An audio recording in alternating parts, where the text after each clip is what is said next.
A Central 3 apresenta o Cinema Nacional em Revista. É o Central Cine Brasil.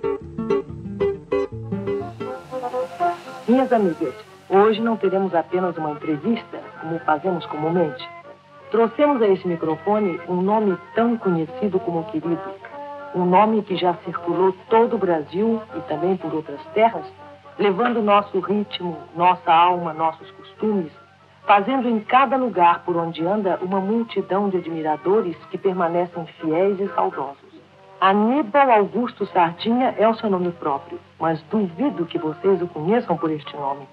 Vocês, por certo, e como toda a gente desse nosso imenso país, o conhecem por Garoto, o mágico do violão.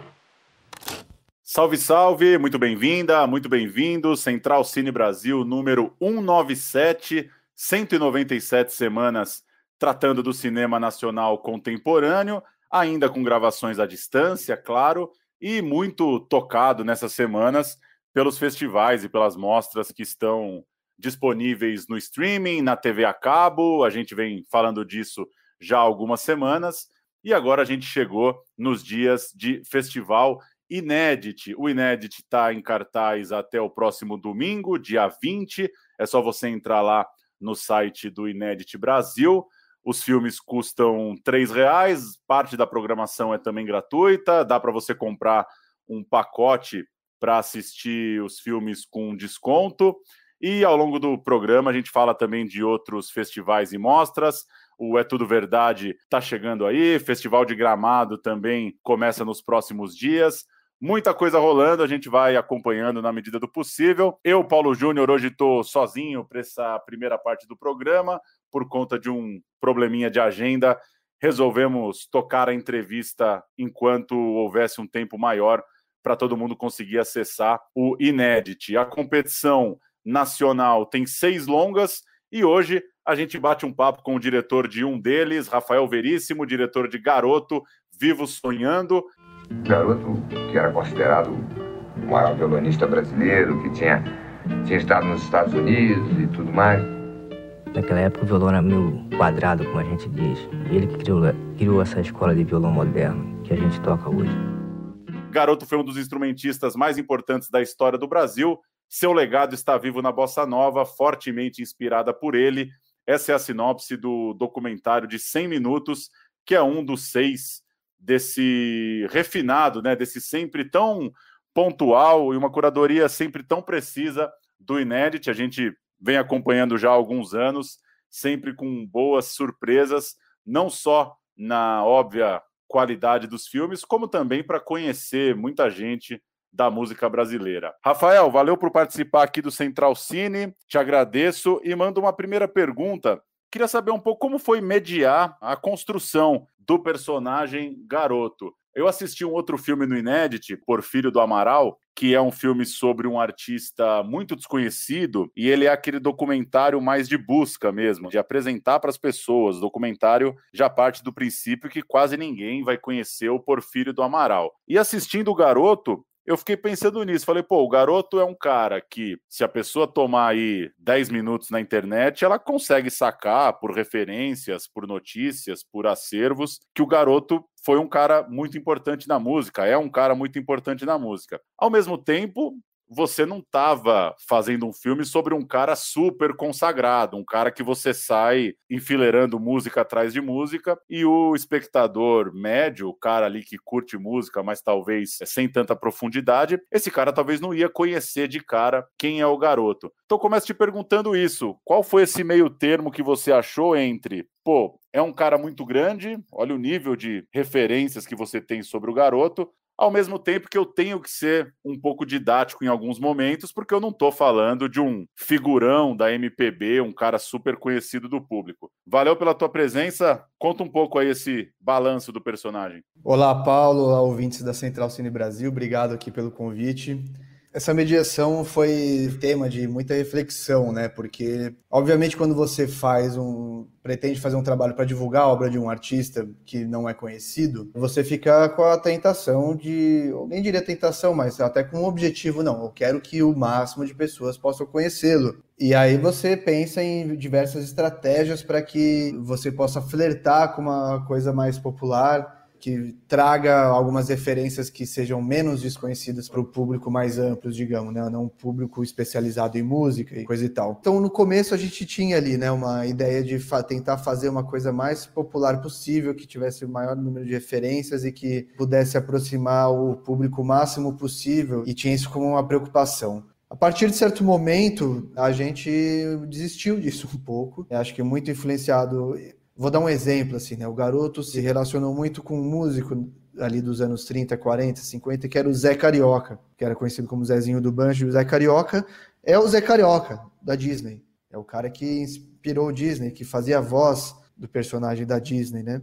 E eu falei, pô, tá aí, um personagem popular, digamos, que as pessoas sabem quem é. Vamos, de repente, tentar incluir esse personagem no filme para que a pessoa tenha aquela proximidade. Mas também, uma vez que você assume esse compromisso de colocar esse aspecto mais popular num trabalho como esse, talvez você deixe de dar o espaço àquilo que, dentro da obra de arte do Garoto, né, dentro da trajetória artística dele, tenha sido mais relevante. Num filme que você tem que ter escolhas, né? Você não é como um livro que, de repente, você pode colocar todas as informações, não tem limite de espaço, em princípio, né? No filme você tem que cuidar desse tipo de coisa.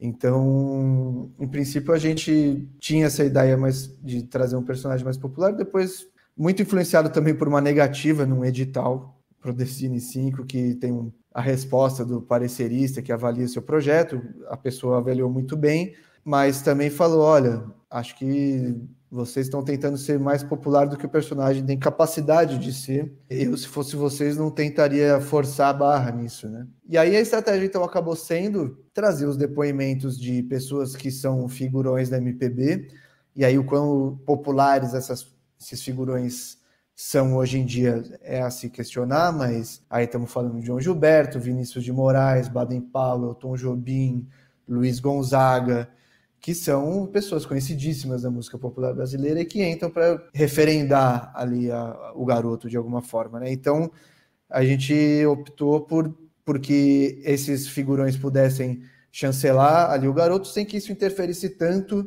na exposição da trajetória artística do Garoto, que é o principal foco do filme. Legal, e ao mesmo tempo, eu acho que, enfim, acho que isso foi muito bem sucedido, acho que o filme funciona para quem nunca ouviu falar do Garoto e funciona também para quem já é um pouco mais aprofundado na música. E o Garoto em si, ele tem essa... claro, todo mundo da música vai ter, mas me parece que o Garoto tem esse componente muito forte da capacidade mesmo dele em lidar com os instrumentos, né? Também não sou um especialista em música, mas vou tentar falar de forma um pouco grosseira, um cara tecnicamente muito capaz, que tem uma facilidade muito grande para tocar sob qualquer circunstância. Queria que você falasse um pouquinho disso, assim, qual foi o peso dessa relação do Garoto com o instrumento? Como é que você imagina que um cara que é músico, um cara que trabalha aí com instrumento de corda, que toca, seja por hobby, seja profissionalmente, como que você acha que esse cara recebe o filme, entendendo, né, do tamanho disso, né? Para entender o Garoto, me parece que passa um pouco por entender a capacidade dele com os instrumentos ali. Eu acho que tem um pouco disso, sim. Acho que a relação de um músico, não só vive de música, sobretudo os que vivem de música, mas também os que, em algum grau, seja de maneira amadora ou não profissional, ou enfim, ou eventual, quem toca um pouco de música, eu toco um pouquinho, assim, né, violão, tal, dá uma arranhada. Você consegue ouvir e rápido compreender a elaboração, né, a capacidade técnica que o Garoto tinha. E aí eu acho que o filme mostra muito claro, inclusive, a evolução que a técnica teve na própria carreira do Garoto, né? Porque você tem um primeiro momento ali que é aquela tempestade de notas, assim, né?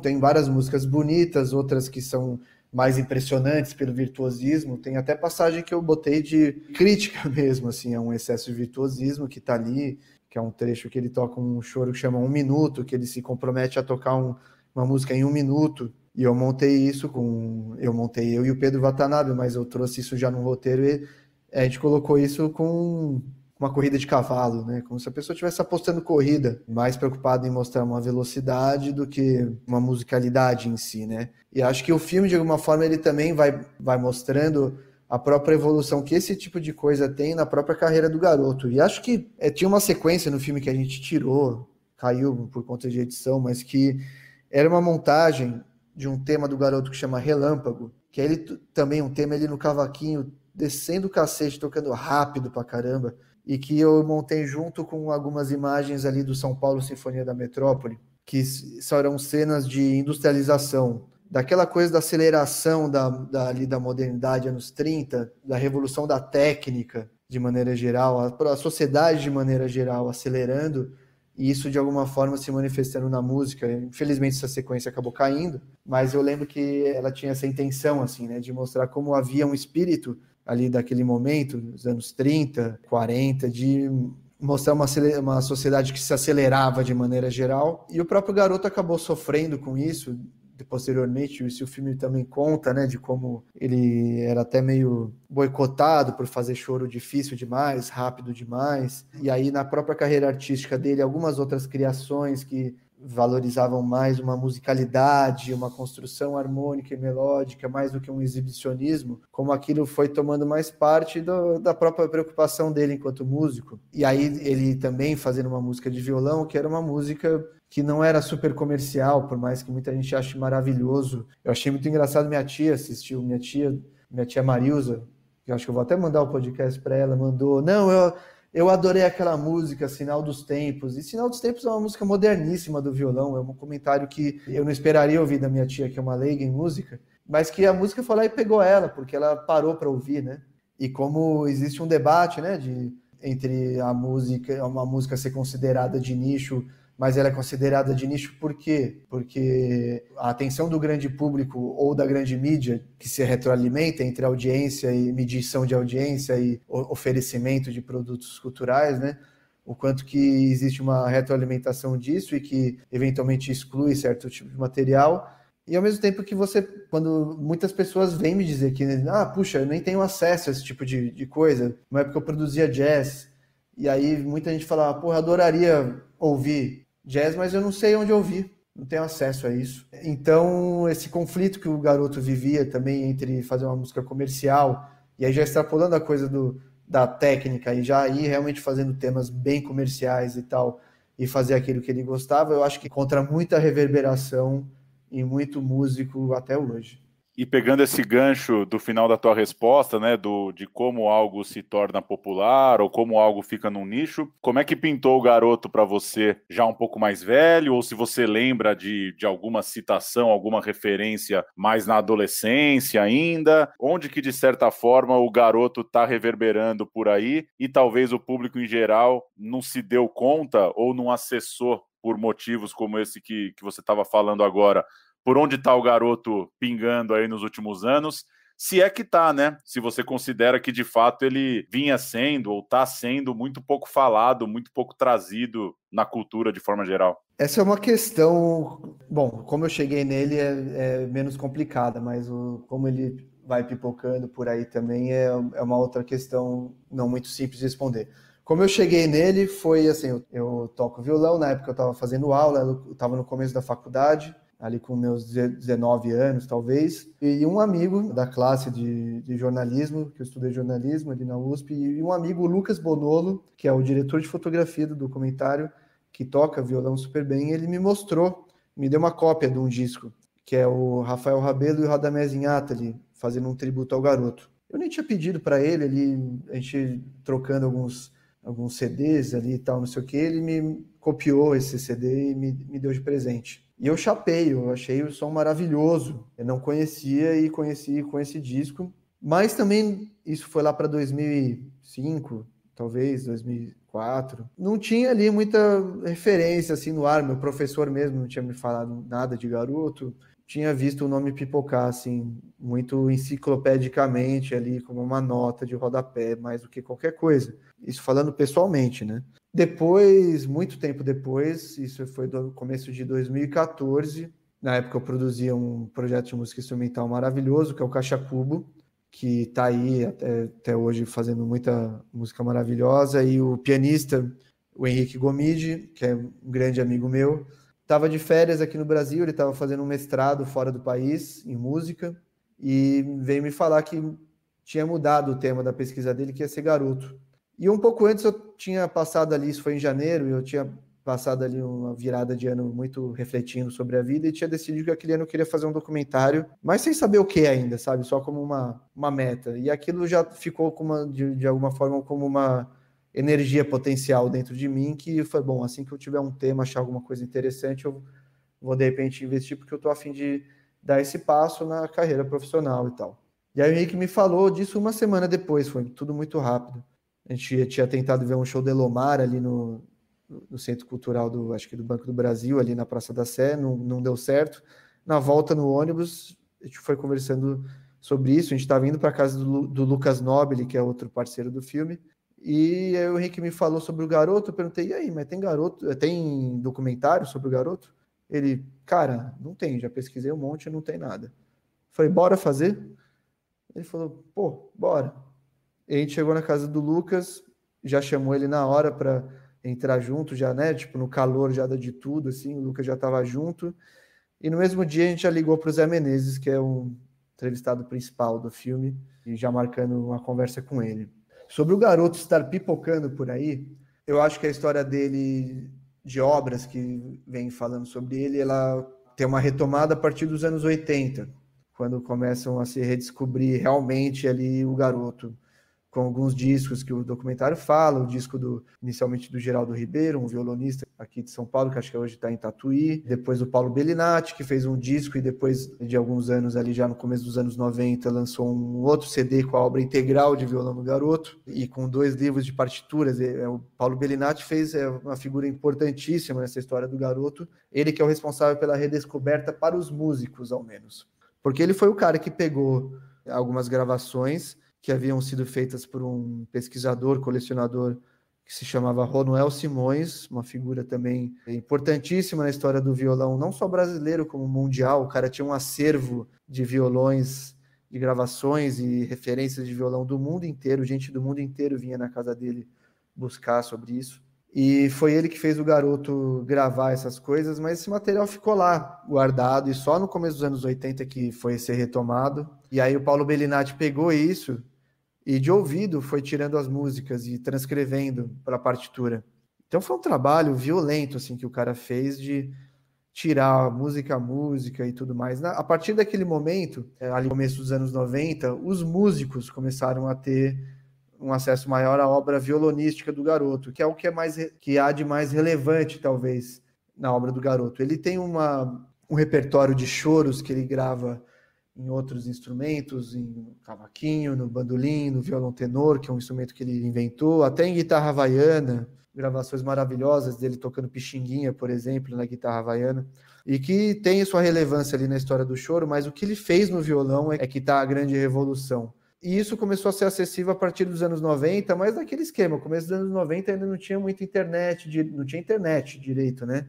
Então quem tinha acesso a esse material, ao CD e tudo mais, aos livros de partitura, era um nicho, né? Pequeno. E acho que conforme a internet foi popularizando, essas informações foram também começando a se disseminar entre os músicos. E aí começa a ter uma presença maior de músicos de todas as matizes profissionais, digamos, tocando o garoto, só que ainda num contexto muito de músicos e de aficionados por música. O grande público resvalava nessa informação, assim, né? Então, o que eu acho que perdura até hoje, talvez com as mídias sociais, com algumas pessoas que eventualmente se interessam, que tem um amigo do amigo que vai lá e menciona, talvez a pessoa comece a escutar mais. E aí as gerações anteriores, a minha e a tua, vão ter uma referência ao garoto por conta do Gente Humilde, que é a música mais famosa dele, e que estourou muito nos anos 70 e 80, até um comecinho dos anos 90. E que gente, assim, cantores e cantoras de tudo quanto é estilo gravaram essa música, né? A Ângela Maria no começo, o Chico Buarque, né, que participou da letra junto com o Vinícius de Moraes, mas Ângela Maria, Maria Bethânia, Luiz Melodia, Renato Russo tinha isso no repertório, tem até Chitãozinho e Chororó cantando a música, tem uma gravação deles cantando isso na Xuxa, ali no começo dos anos 90 e tudo mais, para entender o nível de popularidade que a música teve ali em determinada época, porque eu era muito pequeno para me lembrar, você provavelmente também. Talvez as pessoas ali que têm de uns 45 anos para cima vão se lembrar mais, porque a música realmente tocava em tudo quanto é lugar. E que, eventualmente, poderiam ter ouvido ali, ou visto ali nos créditos, o nome do garoto associado a essa música. E acho que agora, com o filme, talvez exista a possibilidade dessa obra, das pessoas terem uma dimensão do que foi essa obra de uma maneira mais acessível, porque, como você disse, acho que tanto quem é músico vai se interessar pelo filme por informações que já conhece, mas que outras que não conhece, porque tem uma pesquisa muito aprofundada ali, e que aí todo o mérito dessa pesquisa de informação a gente tem que dar para o Jorge Mello, que foi o cara que escreveu a biografia do garoto, passou mais de 10 anos reunindo informações para escrever a biografia que foi lançada em 2012 pela editora Sesc. E eu e o Lucas Nobile também pesquisamos para o filme, a gente encontrou coisas, mas assim, a base disso tudo foi o Jorge Mello, né?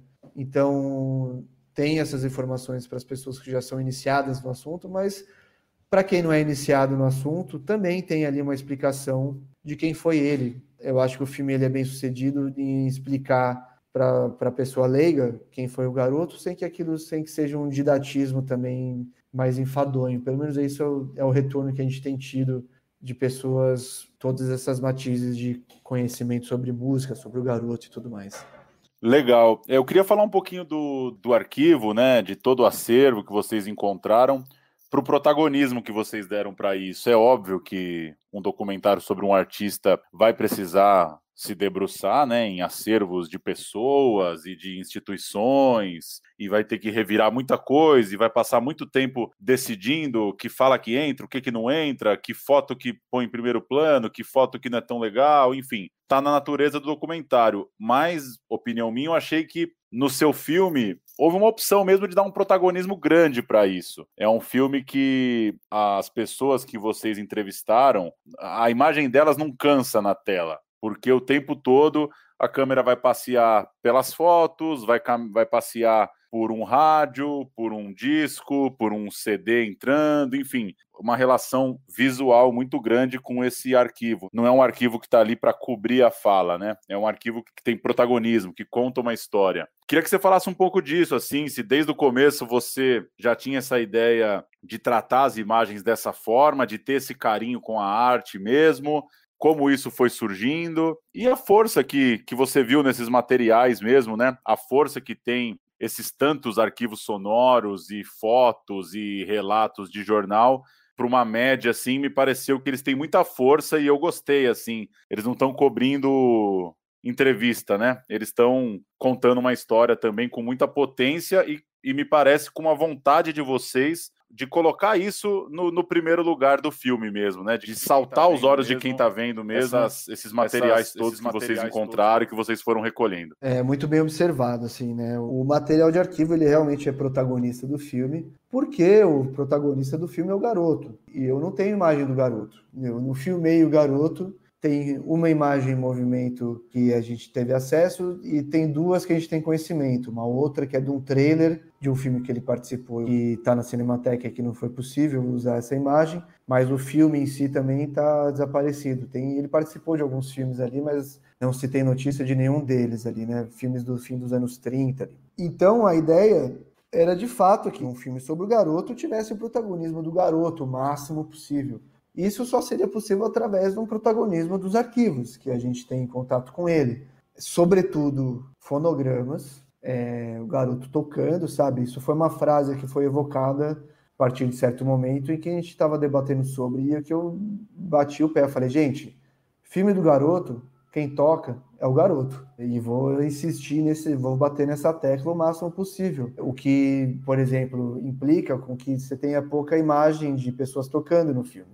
Muito poucas, porque você tem ali o som do garoto, né, para ouvir e tudo mais. Isso não foi desde o início, não foi uma ideia que havia desde o início. Eu acho que a grande questão desse filme sempre foi a linguagem. É um filme extremamente difícil de ser feito, porque justamente você não tem imagem em movimento do seu protagonista, então você tem que arrumar maneiras de criar uma narrativa que cubra essa falta tremenda, né? A gente está falando de um dispositivo audiovisual e você não tem imagem em movimento e com som sincronizado ou não. Então teve um primeiro momento do filme que a gente calcou muito em realmente fazer as entrevistas, porque a gente até tinha pretensões um pouco mais simples, digamos, que era fazer meio que um doc-reportagem, só para celebrar o documentário, para que as pessoas tivessem acesso a informações de pessoas que conheciam, e botar algumas pessoas tocando. Uma coisa mais simples, assim, né?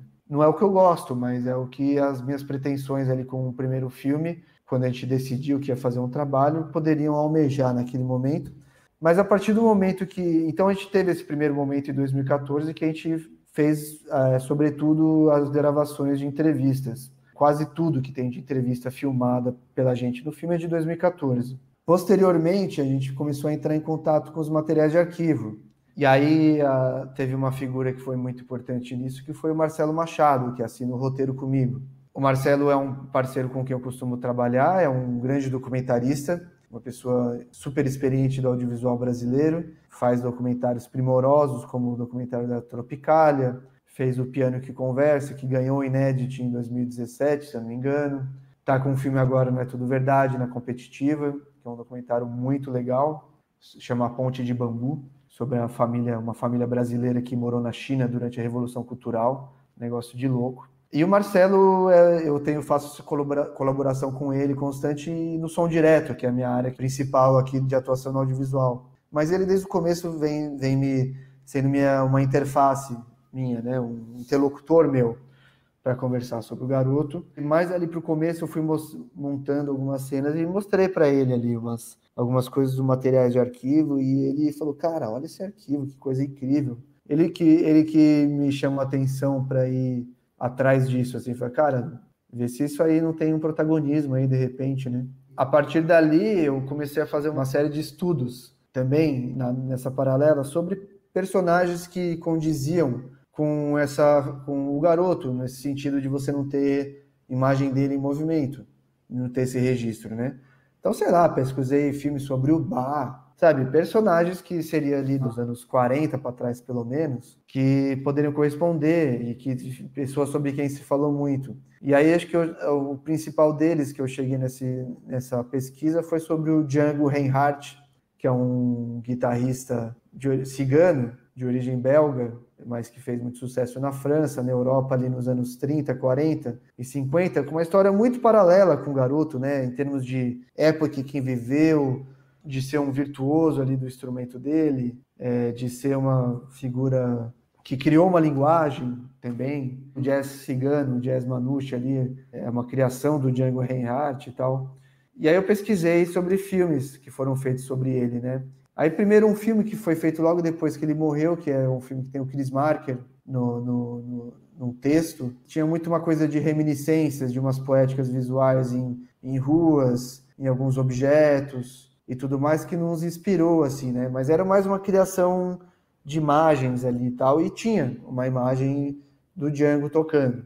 Só que o filme foi feito em 58, logo depois que ele morreu. Então é muito mais fácil você recriar uma esquina de Paris logo depois que o cara morreu. E aí depois vi que tinha filmes que era aquela coisa mais de como é o Django hoje em dia, quais são os resquícios do Django, sem mostrar muito os arquivos do Django, mas como ele aparece no dia a dia das pessoas. E um outro mais esse esquemão que eu chamaria de mais comercial, assim, que é aquele documentário que é para a pessoa entender, que entrega as informações ali mais mastigadas, que tem os arquivos, mas que tem também rios de depoimentos e que tem um narrador, a voz de Deus ali e tal. No fim, o que me inspirou mais foi esse primeiro filme, mas que também não tem a ver com o que chegou ao resultado do garoto, mas que fiquei muito com essa ideia de reminiscência.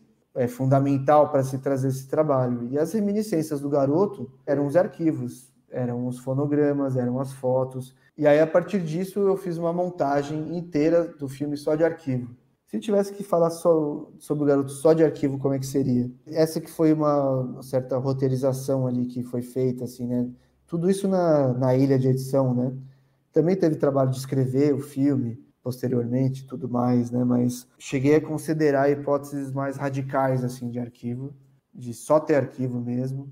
E aí, mas foi a partir dessa base de arquivos que foi se colocando ali os depoimentos posteriormente, né? Mas, enfim, foram 1000 testes, né, com esse material, uma montagem de 50 minutos só do Zé Menezes contando a história, já que ele é uma espinha dorsal do filme. E acho que, de alguma forma, essa aposta nos arquivos, num começo ali mais radical, para depois ir enxugando, entregar uma proposta de roteiro, um monstrão ali mais comprido, que tivesse essa evidência dos arquivos mais presentes, e aí depois o Pedro Watanabe na montagem trabalhar a harmonização disso tudo, sem a mão firme ali do diretor no ouvido dele, falando, não, arquivo, com ele trazendo esses depoimentos também e trazendo toda essa harmonia, foi o responsável por que chegasse nesse resultado. Massa. E para a gente fechar, queria que você comentasse um pouco esse processo todo, esse tempo mesmo do documentário, da produção, seja ele um tempo operacional mesmo, né? Enfim, o filme demora para ficar pronto, isso é óbvio e claro, e seja também um tempo de maturação mesmo, né, da sua relação com o personagem, coisa e tal. Porque me chama a atenção isso que você contou, né, que lá em 2014 vocês resolveram ir fazer a entrevista com o Zé Menezes. Obviamente, para quem ainda não assistiu o filme, é só fazer as contas, né, para o cara ter sido contemporâneo do garoto. É claro que já é uma pessoa com uma idade bem avançada, inclusive o Zé faleceu pouco depois, né? Então, tem essa coisa de maturar o projeto, de buscar editais, de tentar fazer da melhor forma possível, estruturar, né, para que o filme tenha uma qualidade que você pretende. Ao mesmo tempo, se não juntar os amigos, pegar a câmera e entrevistar, as histórias vão passando também, e nem sempre os filmes vão ter uma condição ideal, né, para começar, para esperar tá tudo organizado e bonitinho para ir para campo. Queria que você contasse um pouco disso aí, como que isso se combina, quão aflitivo foi esse período de 7 anos, ou se o ritmo foi, de certa forma, saudável e olhando hoje para trás, você acha que é isso mesmo, não dava muito para acelerar, enfim, e tem os outros trabalhos também, tem as outras agendas da vida, enfim, dá um resumo aí para a gente, até para quem está ouvindo, a gente sempre reflete um pouco sobre a aflição de alguns realizadores, né, de às vezes passar anos tentando lançar o filme, anos tentando finalizar. Claro que não é exclusividade de um projeto ou de outro, é um pouco da natureza do cinema, mas tem essa curiosidade que para mim é bem interessante, que se vocês não dão um pulo lá na casa do Zé Menezes, talvez não tinha filme, não sei se dá para dizer, mas que o filme seria muito diferente, com certeza, e não teria uma voz tão importante, né? Isso acho que dá para afirmar. Fala um pouco aí dessas andanças e de como que você tocou, de certa forma, esse tempo. De fato, é uma administração de ansiedade. Acho que, como você disse, muitas pessoas acabam passando por isso, né? Porque são projetos de cunho mais pessoal, que não necessariamente contam desde o princípio com um apoio que você pode, né, simplesmente largar a mão de tudo e se dedicar a isso o tempo inteiro, né? Sim, documentário muitas vezes é urgência, e nesse caso a urgência era de que tinham personagens que uma idade muito avançada. A média de idade do filme de quem aparece já é meio alta, assim, né? Mas ali em alguns casos era meio urgente, assim, não que necessariamente o Zé Menezes estivesse mal, ele veio a falecer ali 4 ou 5 meses depois da entrevista por enfim, estava com 92 anos. Mas não é que ele estava mal, você viu o depoimento dele, a gente passou 6 horas com ele num calor de 40 graus, numa tarde, num fim de semana muito quente de verão. E o Zé Menezes ficou lá 6 horas com a gente, os câmeras ali com a língua já no chão, assim, e ele lá, não, bora. E veio a falecer pouco tempo depois por uma operação que era para ser simples e que teve ali alguma questão que fez com que ele viesse a falecer. Então tinha um senso de urgência ali, de certa maneira, sabendo da idade avançada de muitos personagens, e nesse sentido, por exemplo, a gente teve uma grandíssima perda falando aqui do filme, é claro que é uma grandíssima perda para todos para quem a pessoa era querida, mas para o contexto do filme, que foi a filha do garoto, que a gente menciona ali no final do filme, em memória dela e do Zé Menezes, do filme. Eu fui na casa dela 2 vezes, ali em 2014, conversei com ela, pedi autorização para fazer o filme, sabe? Contei qual era a ideia. E uma pessoa super doce, super carinhosa, que recebeu a gente de braços abertos e sempre deu maior apoio. E que no momento ali eu não imaginei que ela não saiu, eu não tinha informações, eu não perguntei, e aí, como é que tá a saúde, sabe? Não me parecia uma pessoa que viria a falecer logo depois, e que acabou falecendo em janeiro de 2015. E ela, ao contrário do Antônio Augusto, que é o outro filho do garoto que está vivo, ele não teve uma convivência muito grande com o garoto. Logo depois que ele nasceu, o garoto se separou da mãe dele, então ele viu muito eventualmente, mas a Denise conviveu, né? Muito criancinha, mas conviveu, tinha lembranças, tinha memórias mais vivas, né? Essa para mim foi a grande perda do filme, né? De não ter falado com ela. Então tem esse primeiro momento sim, que você pensa em algumas urgências, e que foi isso, chamou os parceiros ali que poderiam, que topam comprar esse tipo de briga com você, e vai lá e registra. Não tinha dinheiro nenhum. Ao mesmo tempo que você sabe também que para vender um projeto você tem que ter alguma coisa. É difícil. Imagina eu, que não tinha feito nenhum filme na vida, se eu conseguiria vender um projeto sem ter uma imagem, uma coisinha que pudesse dar alguma publicidade. Isso não ia acontecer. Então foi importante para ter também esses depoimentos que, sabe, de grandes nomes ali, querendo ou não, te reuniu o depoimento já de Paulinho da Viola, de João Donato, de Roberto Menescal, de Carlos Lira, de Zé Menezes, tudo ali nesse momento ali em 2014, para montar ali um teaser que a gente acabou soltando ali em 2015, para comemorar, digamos, ali o centenário do garoto. Mas tudo isso, assim, sabe, eu comecei o projeto sozinho, aí até arrumar uma produtora, até essa produtora se associar a outra para conseguir fazer um projeto começar a andar, começar a escrever em edital, não sei o que lá, já se passou 1 ano. E aí o centenário do garoto ali era já, tipo, em junho de 2015. Nesse meio tempo, a gente foi escrevendo o projeto e foi percebendo que tinha ali um potencial para o filme ser maior, então, beleza. Vamos escrever o projeto, aí você senta, escreve o projeto e fica atento a outras coisas que possam acontecer, como aconteceu em 2015, por exemplo, um festival de choro no Rio de Janeiro, que reuniu grandes nomes do choro do Brasil inteiro, que a gente foi lá filmar, acabou não entrando também no filme, mas estivemos atentos a oportunidades ali, o Festival do Choro em Santos, que também homenagearam o garoto, mas ali, a partir de certo momento, foi uma coisa de você escrever o projeto mesmo, sentar e entender o que poderia ser feito e todo esse momento de estudo. E aí, lembrando que estivemos também em momentos de transformações profundas ali no Brasil, né? De maneira geral. Mudanças de governos. Quando a gente escreveu o projeto era começo de 2016, era o governo Dilma ainda. E depois, por cumprimento de compromissos e tudo mais, foram adentrando outros governos. Mas no que a gente teve aí um período de 2 anos, mais de 2 anos, 2 anos e 3 meses, quem já sabia que estava com um projeto aprovado, mas ainda estava na burocracia e nas mudanças de governo. Nesse período já pelo menos deu uma tranquilidade que falou, bom, sabemos que temos algum financiamento, não era o que estava orçado, mas já é algo. E aí a gente consegue fazer um filme. Nesses 2 anos, teve alguns momentos que eu realmente deixei ali o projeto um pouco mais ali descansando para ter outras ideias, né? Senão você fica muito viciado em algumas outras coisas e você pesquisa e continua tendo referências, mas tá, vamos esperar então a coisa da burocracia se desenrolar. E com certeza, se tudo tivesse sido desenrolado em 2015, em 2016, em 2017, em 2018, o filme seria outro. Então, eu acho que no fim das contas, se por um lado existia uma ansiedade de concluir o filme, que eu aprendi a lidar com ela depois de um certo tempo, foi um puta aprendizado mesmo, de ter essa paciência e lidar com desconfiança, com gente dizendo, não, tá demorando demais isso aí, não tá?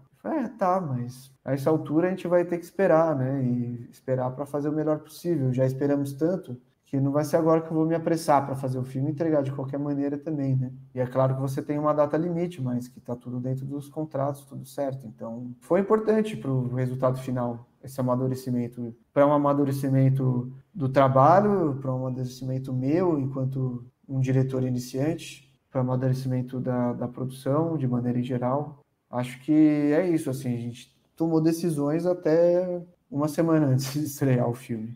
A coisa foi viva do início ao fim. Então, certas demoras, elas são ruins para sua carreira, para a ansiedade, expectativa que um trabalho como esse gera, porque teve expectativa de muita gente, sim. A gente criou essa página do filme há muito tempo e as pessoas ficavam vira e mexe mandando mensagem, e o filme, e o filme? Já achavam que era mentira, que a gente, no Brasil nada dá certo, sabe? No fim a gente entregou e levou o tempo que tinha que levar, e ainda bem, de alguma forma, que demorou e o filme amadureceu. Legal demais. Garoto Vivo Sonhando está em cartaz, então, até o próximo domingo, dia 20, até 11h59, né? Então tem aí os próximos dias, o final de semana para assistir, assim como toda a programação do Inédit.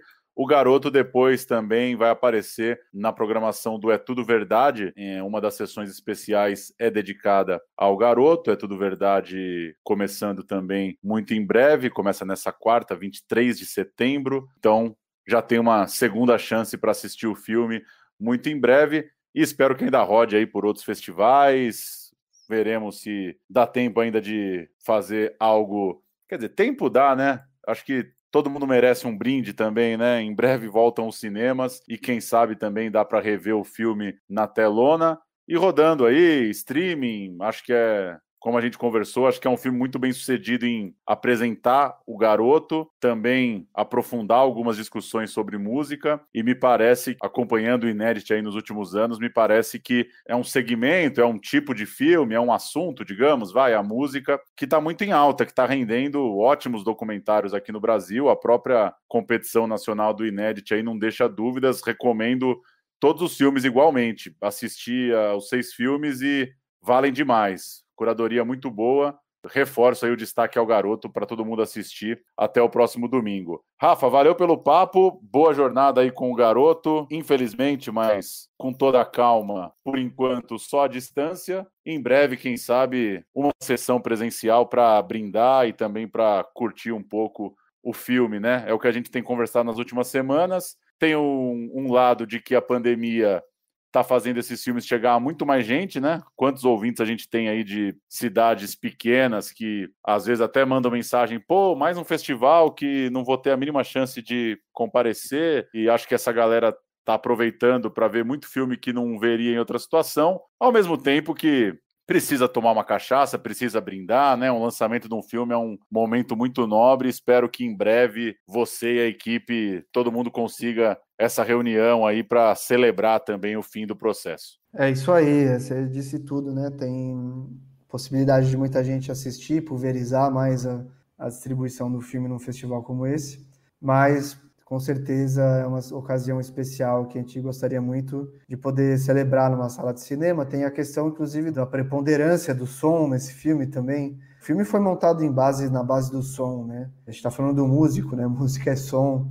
Tem aquela experiência de imersão no cinema, que é a imagem e som ali, que é uma experiência única, mas para quem puder assistir também, aí agora nas ocasiões dos festivais e nessas transmissões do filme à distância, que posso escutar na melhor condição de som que for possível. E espero sim poder assistir esse filme no cinema e poder dividir essa celebração com outras pessoas. Valeu, meu velho! Valeu, Paulo. Muito obrigado aí pela oportunidade de conversar sobre o filme, pelo espaço. Espero que os ouvintes aí da Central Cine Brasil desfrutem do filme, que foi feito com muito carinho, muito empenho por toda a equipe. O Garoto é música e é o Brasil mais bonito que pode haver. Se não fosse ele, a gente não estava aqui, né?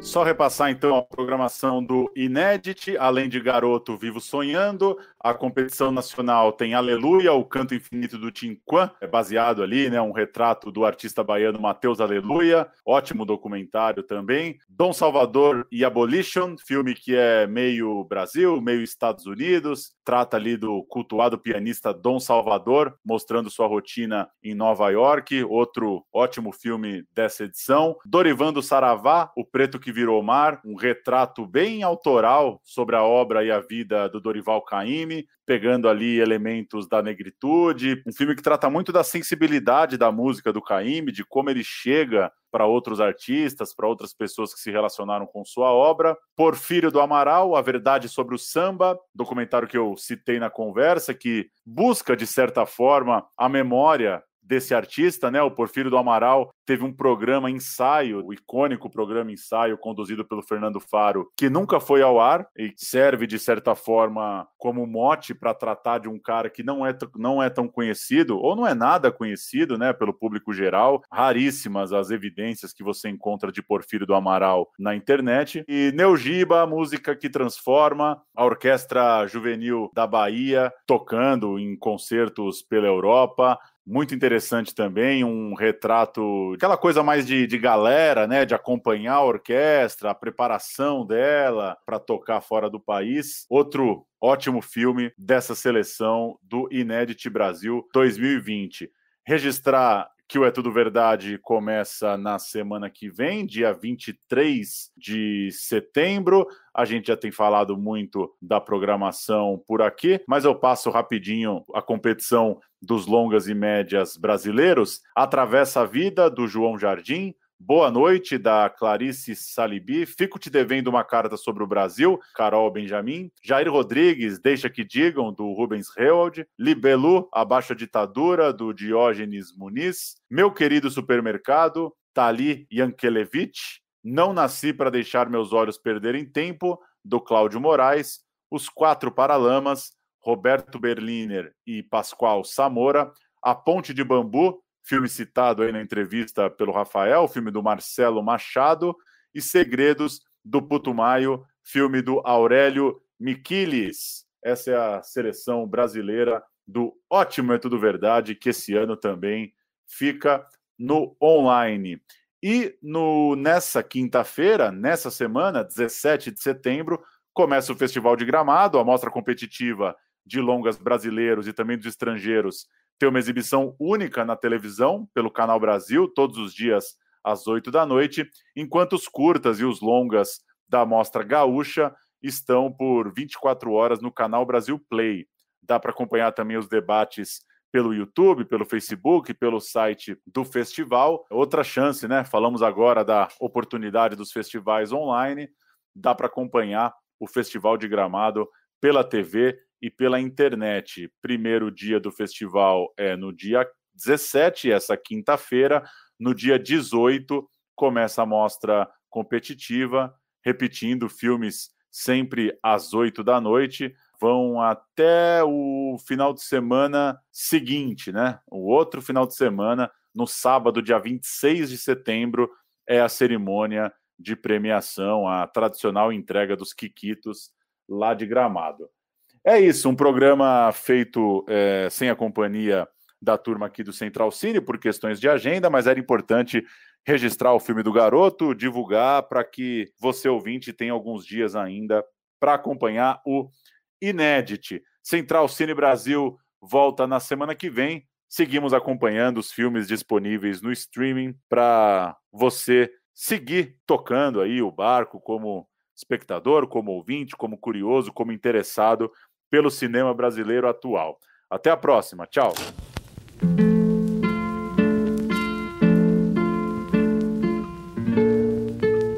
O maior talento para música, para instrumentos de cordas na literatura da música brasileira. O garoto ficava besta porque ele sabia os acordes todos.